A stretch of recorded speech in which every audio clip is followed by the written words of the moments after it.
Okay, Assalamualaikum warahmatullahi wabarakatuh. Untuk minggu ini, modul personality, kita akan belajar berkenaan dengan kepimpinan, iaitu tajuk 8, pembinaan pasukan. Itu sifat amanah. Okey, jenis amanah, kita tengok jenis amanah. Pertama, amanah kepada Allah dan Rasul. Yang kedua, amanah kepada masyarakat dan organisasi. Yang ketiga, amanah kepada diri sendiri. Ini antara jenis-jenis amanah yang patut kita lakukan sebagai seorang pemimpin. Ini fokus kepada pemimpin lah, dalam pembinaan pasukan. Itu sifat amanah. Okey, maksud amanah. Apakah yang dimaksudkan dengan amanah? Okey, maksud amanah dari segi perkataan ialah tenteram, aman, selamat dan harmoni. Manakala dari segi istilah pula ialah menghargai kepercayaan orang lain terhadap diri seseorang dengan melakukan tanggungjawab yang diberikan berdasarkan kepercayaan yang dipikul di bahunya. Jadi kita faham belakalah, amanah yang diberikan kepada kita berdasarkan kepada kepercayaan orang lain terhadap diri kita. Jadi kita kena pikul sebagai tanggungjawab. Jenis amanah yang pertama kita tengok, amanah kepada Allah dan Rasul. Jadi sebagai hamba dan khalifah di muka bumi ini, manusia perlu melakukan segala perintahnya, iaitu perintah Allah dan perintah Rasul. Sebagai hamba, tanggungjawab yang wajib dilaksanakan ialah untuk patuh, taat dan tunduk kepadanya, iaitu Allah. Segala perintahnya wajib dilaksanakan dan segala larangannya wajib dihindari. Jika ia dapat dilaksanakan, maka lengkaplah tanggungjawab kita sebagai hamba Allah. Manakala sebagai khalifah pula, kita bertanggungjawab untuk membangun dan mentadbir bumi ini berdasarkan syariat yang telah ditetapkan oleh Allah. Sehubungan dengan itu, amanah manusia terhadap Allah ini perlulah untuk dilaksanakan terlebih dahulu bagi setiap insan, amnya dan khususnya para pemimpin. Jadi ini amanah kita terhadap Allah. Jadi inilah kewajipan yang pertama, amanah pertama yang kita wajib laksanakan. Amar ma'ruf, nahi munkar. Buat perkara yang Allah suruh dan menjauhi perkara-perkara yang dilarang oleh Allah. Dari konteks sebagai khalifah pula, kita mesti memakmurkan alam ini berdasarkan syariat yang Allah tetapkan kepada kita. Laksanakan apa yang ruang-ruang yang Allah bagi. Setakat mana kita boleh menggunakan bumi untuk diri kita. Setakat mana kita dilarang daripada menggunakan unsur-unsur bumi. Tak boleh buat kerosakan. La tufsidu fil ard. Janganlah kamu melakukan kerosakan di muka bumi. Dan Allah juga suruh mengimarahkan bumi. Jadi kita boleh imarahkan, tapi asalkan jangan merosakkan alam. Manakala amanah kepada Rasul pula ialah melaksanakan segala tanggungjawab berdasarkan sunnah Rasulullah. Sunnah Rasulullah sallallahu alaihi wasallam. Segala perkataan, perbuatan dan pengakuan Rasulullah perlulah dicontohi dan dijadikan panduan dalam sistem pemerintahan. Itulah maksud sunnah lah. Mana sunnah apa? Perkataan, perbuatan, sifat dan takrir yang disandarkan kepada Rasulullah. Jadi apa yang Rasulullah tunjukkan itu kita kena ikut. Kerana pada diri Rasulullah itu contoh teladan yang baik. Al-Quran kata laqad kana lakum fi rasulillahi uswatun hasanah. Dan sesungguhnya pada diri Rasulullah itu contoh teladan yang baik. Jadi kita kena ikut sunnah Nabi sebagaimana yang dituntut oleh agama. Yang kedua, amanah kepada diri sendiri. Tengok, amanah kepada diri sendiri merangkumi amanah terhadap setiap anggota tubuh badan yang kita miliki. Segala anggota tubuh badan yang dikurniakan oleh Allah ini merupakan amanah yang wajib kita sebagai hamba ni jaga dengan penuh amanah. Mulut dikurniakan, perlulah dijaga dengan tujuan yang baik dan tidak menggunakannya untuk mengumpat, untuk memfitnah, untuk mengeluarkan kata-kata dusta. Amanah Allah Ta'ala bagi mulut, gunakan lisan ini untuk perkara-perkara yang baik. Mata pula perlulah dijaga daripada melihat perkara-perkara yang diharamkan, maksiat dan sebagainya. Begitu juga dengan tangan, kaki dan anggota yang lain. Kesemua amanah ini wajib kita menjaga dan peliharanya. Kerana semua tangan dan kaki ini akan menjadi saksi di hadapan Allah Ta'ala kelak. Apabila mulut ini dikunci di padang mahsyar, maka tangan dan kakilah yang akan bercakap, memberitahu kepada Allah Ta'ala apa yang ditanya di akhirat kelak di padang mahsyar. Jadi amanah yang Allah berikan dalam bentuk rupa anggota badan dan sebagainya mesti jaga molek lah. Ini dok Fras bercinta sebagai contohnya. Dikelar-kelar tangan dia, diluka-lukakan. Jadi semua ini ada timbang tara belaka, ada mahar, ada harga yang kita perlu bayar. Allah bagi kepada kita dengan kesempurnaan ini maka kita kena jaga. Sekiranya kita merosakkan tubuh badan kita, maka kita akan ditanya oleh Allah Ta'ala kelak. Okey, amanah kepada masyarakat dan perkhidmatan. Kehidupan manusia di muka bumi ini adalah bermasyarakat. Apabila bermasyarakat, maka manusia berkehendakkan kepada saling bergantung antara satu sama lain.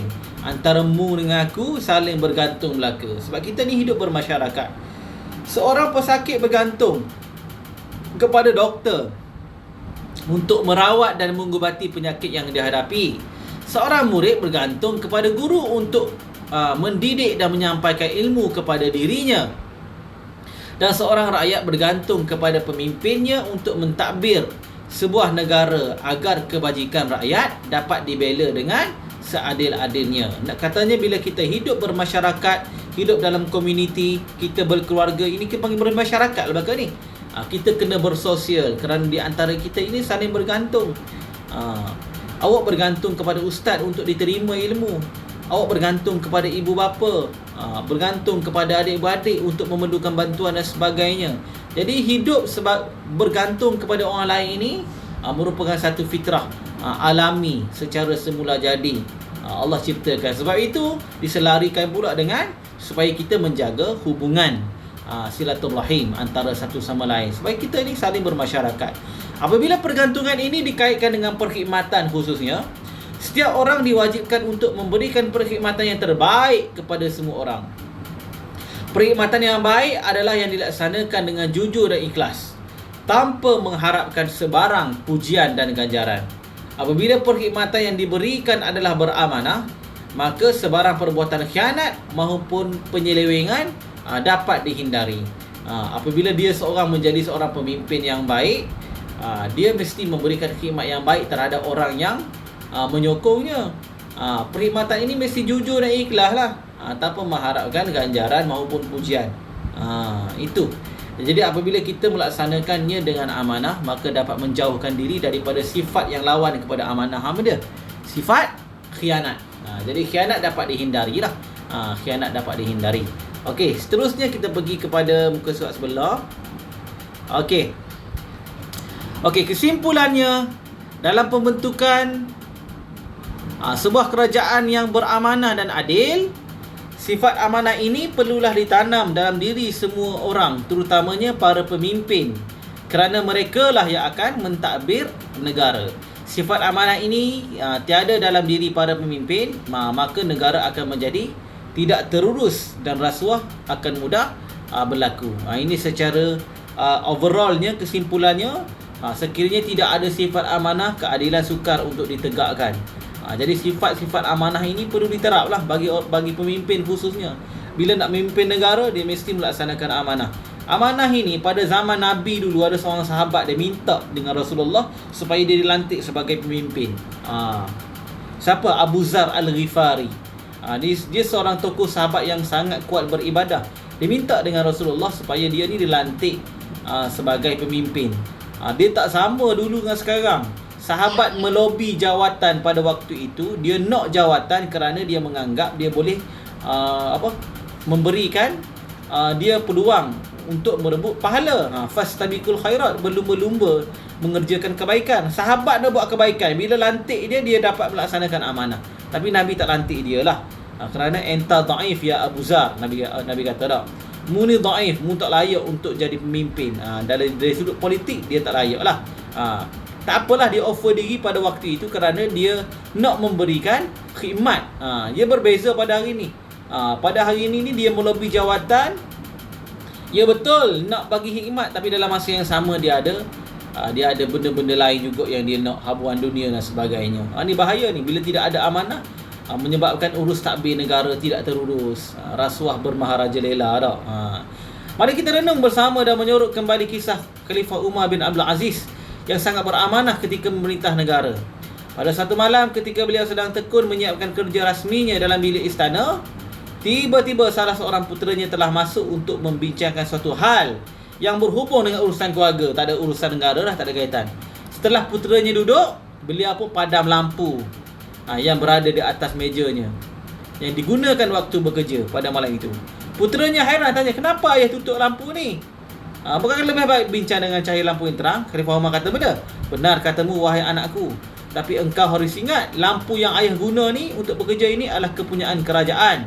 Minyak yang digunakan dalam pelita ni digunakan itu dibeli dengan wang kerajaan.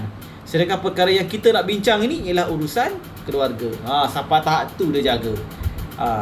Jadi hak awak guna lah ni hak di sekolah ni, sebagai contohnya lampu, kipas apa semua yang tak dijaga, yang dibuka dengan sewenangnya, tak ditutup, tak dijaga elektrik, kita kena tahu bahawa itu adalah duit kerajaan. Awak bayar gapo je? Awak bayar asrama. Jadi yang digunakan oleh kerajaan, ada subsidi dan sebagainya, kita kena guna dengan cara yang baik. Bukan awak sajalah ustaz ke siapa-siapa, pemimpin dan sebagainya. Sebab itu Umar bin Abdul Aziz menunjukkan contoh teladan yang baik. Apabila dia menggunakan harta yang kita kira harta kerajaan, dia tidak sewenang-wenangnya guna, membuta tuli. Apabila ada urusan yang tak ada kaitan dengan urusan rasmi negara, dia tak guna. Gitulah nak katanya. Kemudian beliau menyuruh seorang pelayan supaya membawa lampu yang lain dari dalam biliknya. Setelah lampu itu dinyalakan, maka ia pun berkata kepada puteranya, sekarang lampu yang baru kita nyalakan ini adalah kepunyaan keluarga kita. Minyaknya pun kita beli dengan wang kita sendiri. Sila kemukakan anda apa yang nak dibincangkan sangat dengan ayah anda. Dia kata gitu. Nak katanya dekat sini, Umar bin Abdul Aziz menunjukkan satu teladan yang baik lah. Jadi cerita ini dinukilkan dalam kitab supaya dia menjadi pengajaran kepada kita. Nak katanya bahawasanya pemimpin yang baik ialah pemimpin yang beramanah. Dia melaksanakan tanggungjawabnya sebagai pemimpin dengan penuh etika.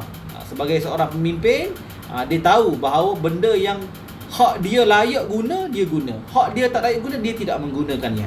Okey, Ustaz rasa itu saja. Kita jumpa lagi pada minggu depan untuk tajuk yang berikutnya. Assalamualaikum warahmatullahi wabarakatuh.